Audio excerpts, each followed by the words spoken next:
এক একটা প্রবাসীর জন্য এই ধরনের এক একটা সিট থাকে। মাত্র আমার হাতের ২ হাত জাগা। সারা রাত একটা প্রবাসী এই জায়গাটার ভিতরে ঘুমাতে হয় দেখেন। শুধু ২ হাত জায়গার ভিতরে একটা প্রবাসী ঘুমাইতে হয়। আর দেখেন ডিউটিতে যাওয়ার সময় কিভাবে এরা আরকি এমন তাড়াহুড়ো করে যাইতে হয় ডিউটিতে, দেখেন লুঙ্গি, গামছা, কম্বল আসলে ভাঁজ করার সময় পাওয়া যায় না। এটা হইলো প্রবাসী যারা আছেন তারা অবশ্যই জানবেন।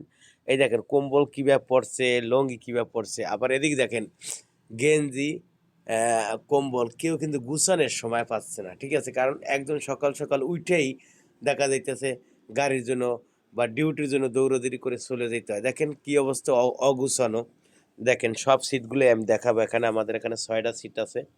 দেখেন কেউ গুছাবার মতো সময় পায় না। এই দেখেন কেউ গুছাবার মতো সময় পায় না। যেভাবে থাকে ওভাবে পড়ে থাকে আবার রাত্রে আইসা ওখানেই ঘুমায়। এইটা হলো প্রবাসী। ঠিক আছে?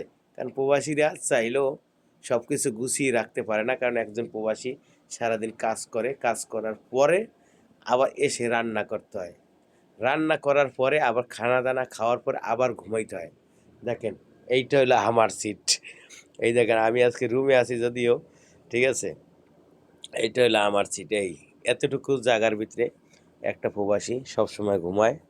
আর এই নিচে দেখেন হাঁড়ি-পাতিল রাখার জায়গা, পানির বোতল রাখার জায়গা, একটুখানি একটা রুম দেখেন।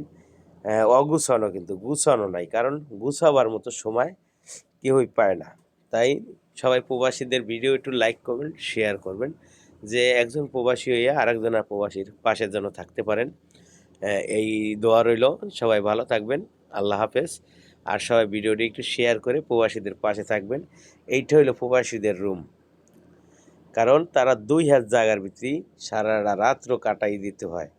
তাও সাইডে লড়া যায় না, এদিকে লড়া যায় না। কারণ আবার সাইডে অনেক সাবান-টাবান রাখতে হয়, ঠিক আছে? তো সবাই ভালো থাকবেন। আর ভিডিওটা কেমন লাগছে অবশ্যই জানাবেন। জানিয়ে একজন প্রবাসীর পাশে থাকবেন। আল্লাহ হাফেজ।